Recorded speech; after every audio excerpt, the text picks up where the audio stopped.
Wow. Okay, here we are. I hope you can see me. It's no problem. I can't see you very well. It's 11:01 a.m. on Friday, July 17th, 2026. We're still in the 15th week of Ordinary Time, of course, until Sunday. Um, where to begin? I think because I have, according to what I see on my phone right now, I have as much time as I want. We don't have a time limit, and that is good because, oh man, it seems like in early sobriety, I am having more tests than I did when I was on meth. Believe it or not, it's harder to stay calm lately. So I've just had a few tests, most of them trivial, but it's my reaction to them that is larger than life, really. Um, and one good thing about this is that I have made enough room on my SD card to make the video as long as we need. The Lord has given me enough time today, and that's good because I don't want to feel rushed right now. I have a lot of tension in my chest, and the one thing that makes me feel okay about this is that, when I've quit meth in the past, I've had, periods like this in the beginning where I do feel like this. So it's not unusual in that regard. So that's cool. It's nothing new. Otherwise, I'd probably be a little bit more worried. Like if you watch my video the other day, like even me calling out that guy at hospital is kind of unusual. On meth, I would not have done it. Not because I was too timid or too bashful, but because I just did not consider it, just not necessary to open my mouth, about it. Whereas I did the other day, and I thought about it since, and I was just a little bit curt with somebody that just showed up here,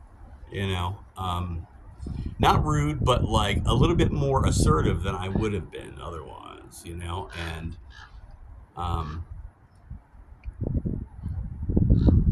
well, I'll tell you what it is because we have the time. So this guy shows up, and naturally, because I don't know who he is, but he has a key to the church, and of course, it's natural for him to be curious about who I am. It may have been the person who came here to water the plants the other day. I don't know, maybe, because I didn't open my eyes. And we had a little, exchange, and I said, that's my car in the far back. And he's like, oh, because, we were thinking of having it towed, and that went up my ass sideways. And I basically cut off the conversation by saying, it's no one else's business between mine and the pastor's. Thank you very much. Have a good day. And I went back to my, you know what I mean? It was polite, but it was like, I'm not putting up with any shit. You know what I mean? I still feel like that right now. I feel grouchy that he even brought that up. You know what I mean? But the thing is, I also realize this, like, it's not just between me and the pastor. For example, a church is really run by the people that make it up. Arguably more so than the pastor, to tell you the truth. Now some churches are not like that, but your typical Episcopal church is like that, and a lot of mainline Protestant churches as well. And I said, well, I haven't been here, I'm a member of the church. He's like, I don't recognize you. And I was like, well, I haven't been attending here for a while, but after he left, I kind of thought it over, and I thought, like, it's not wrong of him. See, the thing is this. If they were thinking about having it towed, they certainly would have brought it up to David, who would have who would have clued them in as to, like, what was going on. That's what annoyed me. You know what I mean? Just to throw that out there, thinking of having it towed, because wouldn't you contact the people, whose it was first? And it was just, I was not in the mood to have it put to me like that at all.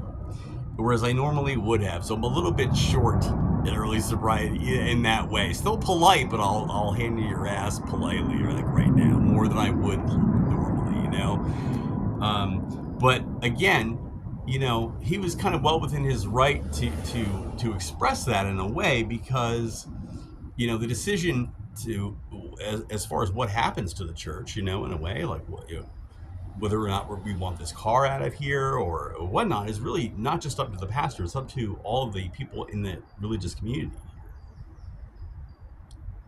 and he didn't acknowledge that. Um, so I'm sure I'll see him again, and I think I'm going to point that out. He'll probably be surprised as shit because so many people don't apologize or go back on stuff. You know what I mean? But it's only fair, and I want to do that. If it, I hope honestly, I hope when I see him, I'm at liberty to do that, and I'm not rushed or not in the mood or whatever. Because I like to be fair. And I just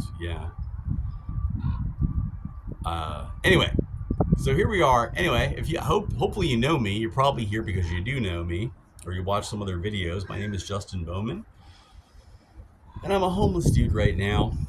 Been homeless since April of 2024, and I'm continuing my video ministry, my prayer ministry, as well as my Facebook ministry. One of my accounts has been banned. The other one, who knows how long it will last, but my video ministry is still here. Anyway, so not to get all down on that because I don't have the headspace to do that, right? I'm like, whatever. Um, so we're here to pray, basically, is what I'm saying. So let me grab my psalm book.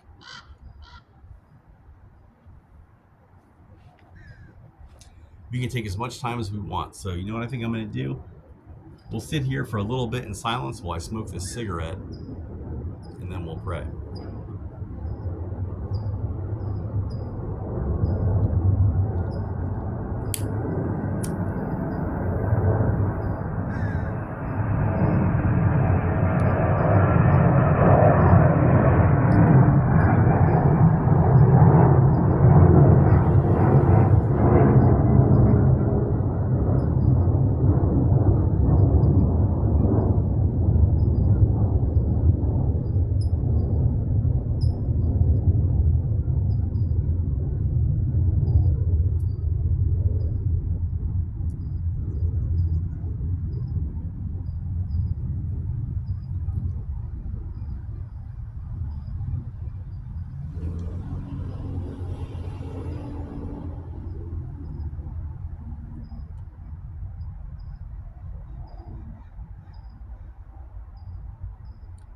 I'm going to break silence right now.